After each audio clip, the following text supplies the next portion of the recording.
Hello, I'm Gloria Starr, and I am delighted to teach etiquette and manners all over the world. It's my passion. So, of course, I have a lovely set of china by Versace, and we're going to give you some insights into the importance of etiquette and table manners. You may have a great education, however, the dining etiquette is an essential part to your success in life. So we have a setting for our table today, and I'm going to take my napkin ring off and set it back down on the table. I'm going to open the napkin to half. Now this is a luncheon napkin because it's the size of a small napkin, where a dinner napkin would be much, much larger. I have seen men tuck their napkin in their shirt. Absolutely not. That is a dreadful thing to do. So the fold goes down on your tummy, and then when you are needing to use your napkin, it's touch and touch, not all this. So if you are going to have a sip of a beverage or your tea or coffee, you would use your napkin first so that you don't have any particles of food on the cup. So the cutlery starts from the outside and works in. So if you know more about the different sizes of cutlery that you're using, you'll know exactly what the dinner is going to be, which is kind of exciting. I like all this. So on my right hand side, I have a small spoon, and it would be for my soup spoon, which is going to be for the Versace. So let's imagine that my soup spoon is coming in from my side of the cup, going across the cup, catching a drip if there will be one, and you move forward, never down, and you never blow on your soup. You're not going to make a lot of noise. In fact, that would be completely rude. So the soup goes in here, catch the drip, and move over like this. If you are still eating, you can leave the spoon in the dish. If you're finished that, you would indicate that by setting your soup spoon on the saucer that is beneath it. So if we have a dinner party, you only begin when the hostess or host begins, and then that would indicate that we're going to have a fabulous meal. So we're looking at all of the different things that we have, and on my right hand side I have two knives. The knives are very important, and you always want to have the sharp edge of the knife facing inward. If it's outward, it's a very aggressive gesture, and it could be indicating to someone that you don't like them or are going to do something dreadful to them. So you always have your knife sharp edges facing inward. So once we finish our soup, someone would come along and take it. So things would be coming in and going out. And you, as the person that is dining, you don't move like this because the waiter doesn't know where you're moving to.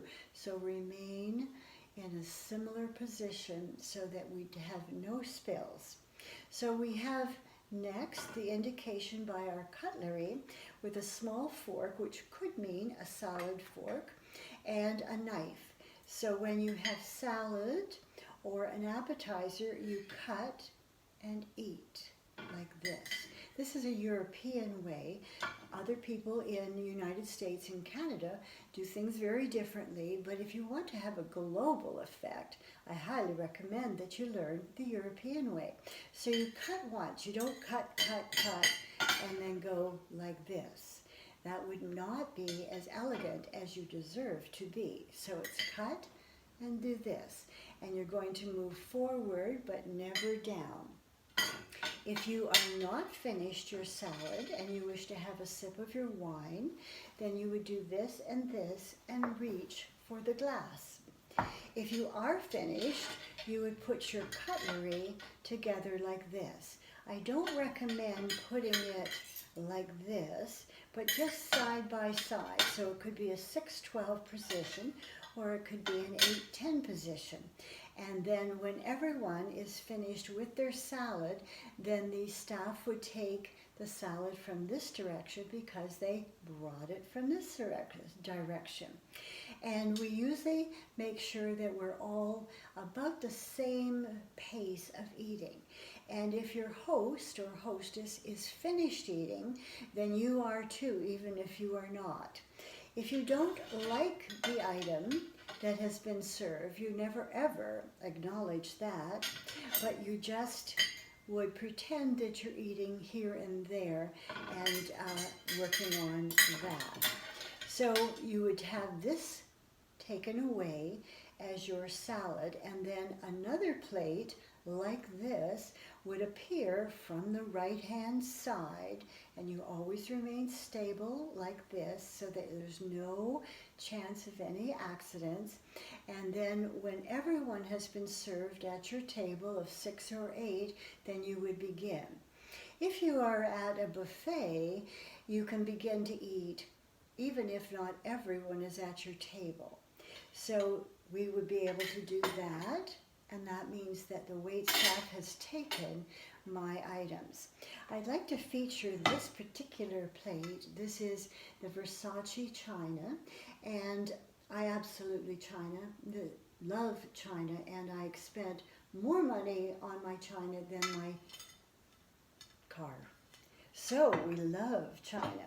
Now here we have the second batch of cutlery, and that would be used for your main dish. And that would be coming from your right and taking from your left. You'll notice on my side of my dinner setting, I would have a dinner plate here, and then here I would have the bread and butter plate. And there's a special knife like this, and if the butter comes around in a large plate, then you would take some of it and set it onto your plate, and then pass the butter plate on to the next person. Then if you're going to have some of the bread and butter, you might break a roll and then set most of it down, and then you would use the knife and then bring it up to your mouth where it would only be a 1 or 2 bite. And sometimes I've seen people take their bread and wind it around in your plate and then eat that. Well, that's not appropriate either. So there's so many choices, and if you're not sure, then look at and watch at the host of the table. Usually the person on the 2 sides will be our host and our hostess. The person, if I'm the host, the person to my right is going to be my highest level of gracious dinner companion, and then it would go around the table. So you use a match and mirror and the pitch and the pace that we work through the different items. Now, usually before our dessert comes, this big plate, the charger, it would be taken away as well as all of these things. And then we would have the items such as the spoon and a small fork, which is going to be for our dessert. Now, if it was going to be just an ice cream or a sorbet, we would only have the spoon. And we never pick things up. We slide them around like this, so it's more elegant.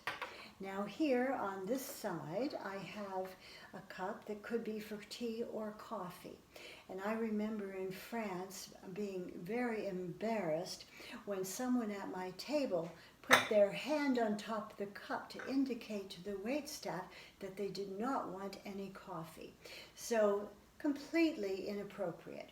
So we want to be gracious and elegant, and it is absolutely essential that you learn these ways of dining like a diplomat. Lady Gloria Starr with more videos coming up soon.